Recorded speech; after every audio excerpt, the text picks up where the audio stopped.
All right, so that's South African correspondent and journalist Candice Bailey giving us explanations as regards some of how these numbers were gotten. So not all of them as a result directly from the incidents of the violence and the looting. But at this point in time, the government of South Africa is doing their best to ensure that a normalcy returns and the economy can go back to its regular, especially for business owners who have lost so much properties, goods, and for the ones that have lost, the ones that have also lost their lives, they're trying to get some form of compensation. Well, up next on the program is Africa Reports.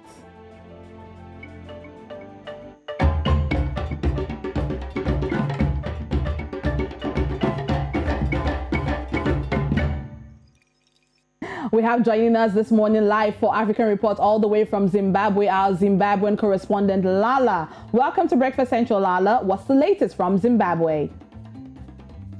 Good morning, Oluchi. Morning, Lala. The latest from Zimbabwe. Morning, Olisa. Okay, so the latest from Zimbabwe has to do with teachers this time around. The government on Tuesday announced that it was raising the civil servant salaries with 45 to 50% increment.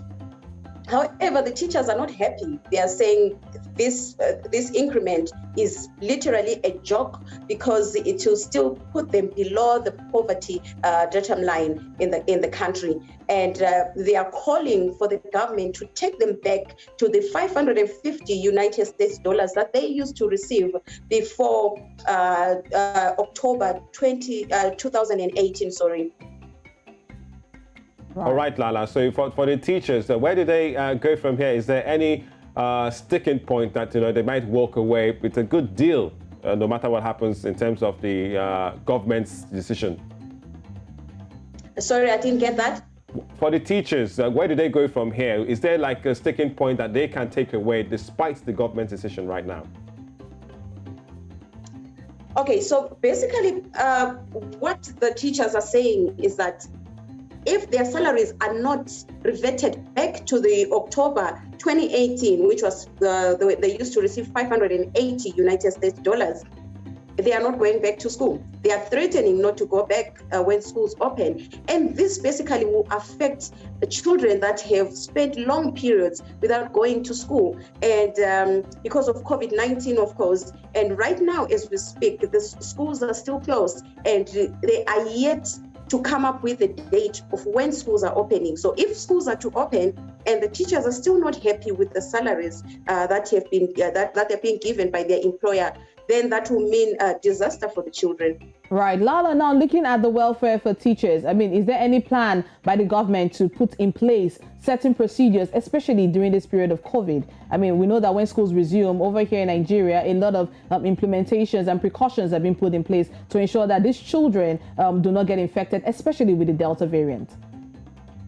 Okay, so what some of the measures that the government has been taking over the past few weeks was to disinfect schools and provide certain essentials that will make sure that kids have sanitizers, kids have constant water, because there are some areas where water is a problem. So the government is making sure that they do things like that and provides PPEs for the teachers and the staff at schools, as well as make sure that they decongest some of the schools. So this will mean a situation whereby there may be other kids that will be hot sitting, so they have like two periods, like some may go in the morning and others go in the afternoon. All right, Lala, before we let you go, just like you said, the teachers have rejected, this increment and they want more. Should the government don't respond to their demands, do you think that a strike from the teachers union in Zimbabwe will make the government, have a U-turn? What's so interesting is the past 2 years, this has been a back and forth struggle between the teachers and the government. So what they've done, there are times when they've protested, there are times when they've stayed away, then where they would have peaceful protest and all that, and nothing really has changed. Because their argument is that the government may increase their salaries, but the industry keeps hiking price of commodities. So at the end of the day, their salaries don't amount to anything because the prices of commodities and goods keeps going up. So maybe they may go on the streets, which will be a bit, not a good idea on their side, because then they will be going against COVID-19 regulations, and that will actually be an easy target for them to be arrested. So maybe they will stay away, they'll have peaceful protests staying away at their homes. Right. All right. Thank you so much, Lala. We hope the government and the teachers will get to some form of compromise for everybody to move on swiftly. But thank you so much, Lala, for the update. All right, thank you very much, Lala. Let's remind you once again, just in case you have missing out, our headlines recap right here on Breakfast Central.